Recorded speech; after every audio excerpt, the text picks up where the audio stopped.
Hey everyone, it's Miss Tanea Thornton, aka TP Fire Ministry, and this is straight from the furnace part. I think 4 or 5, who knows? After a minute, I'm gonna lose count. But I wanted to come to y'all and just raise up a little powwow in the brain, right? Just to mess up your inside, cause it's totally messed me up. We know a ride or die, right? And we all got a ride or die. We all got somebody that's willing to bust a cap, hide in the bushes, tuck and dive over us, whatever. Some of us might be ride or dies. Specific people. I won't name names, but just know. Certain toes you don't step on, okay? Okay. But how many people actually thought about what to hook up to the world may be a liability to the kingdom? Let me help you out. We all know Peter, right? Peter was homeboy. Peter was cutting off ears. Peter was rolling. He wanted to make an altar. He was gung-ho, on go at all times. Baby Mayweather on the streets, right? On the bricks. Cool. If you look, after him encountering Christ and going through everything and all this extra stuff, all right, well, if we look in Matthew 26, 74 to 75, it says that Peter began to curse and swear with an oath that he didn't know Jesus. And then he had remembered what Christ had said before, that before the rooster was to crow, 3 times you would have denied him. And he thought about it and he cried and bitterly wept. I don't know what it is about us ride or dies. We feel as though we are to fight every single battle. But just because you're good at war don't mean you should be in every battle. Just because you can fight don't mean every fight is your fight. You feel me?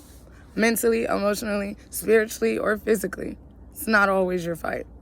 And the thing that I really want to point out to all of us is that Peter didn't stay that way. You feel me? We knew him as angry. We knew him as fighting. We knew him as rough. We knew him as rowdy. But we're called in this moment, in this day and age, to be just like the disciples.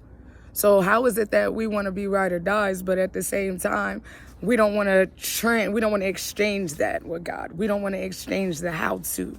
You feel me? If you notice in the Bible, they use swords. Nowadays, we use guns and fists.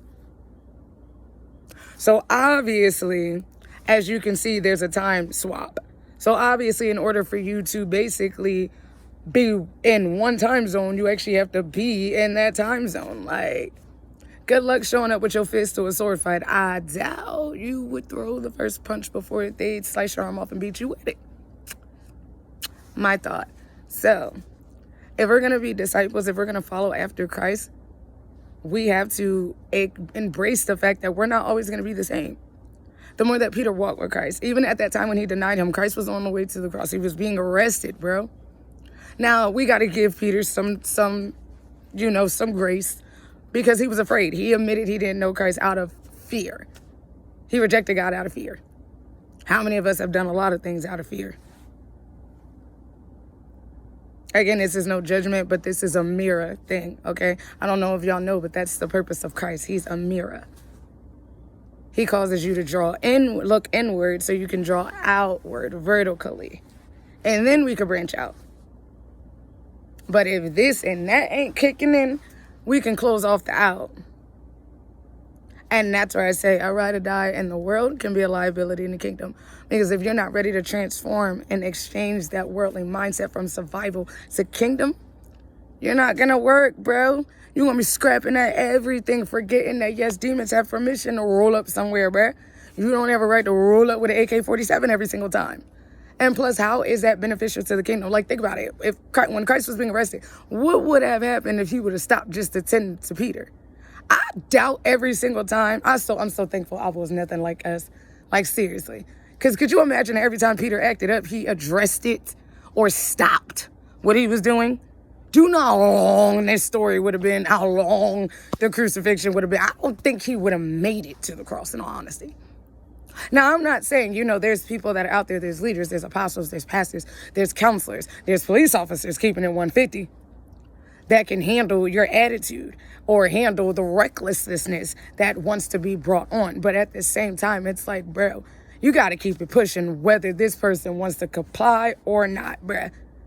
Because at the end of the day, every knee is going to bow and every tongue is going to confess. Whether you confess Buddha, Allah, or the universe right now, you still got to look inward and go vertical. Call it what you want to call it. You're still looking up. Period. So let's do this together. Let's understand that there's an exchange in the kingdom. We can exchange our swords for flags. We can exchange our fists for hands of prayer. Bro, I'm learning in my season that I don't even have to yell to get my point across. A normal message like this, I would have been, you don't always have to be the life of the party, Tanea. It's all right to be impactful and effective and chill. Catch my drift? All right, like I said, straight from the furnace, coming hot and raw. See you next time.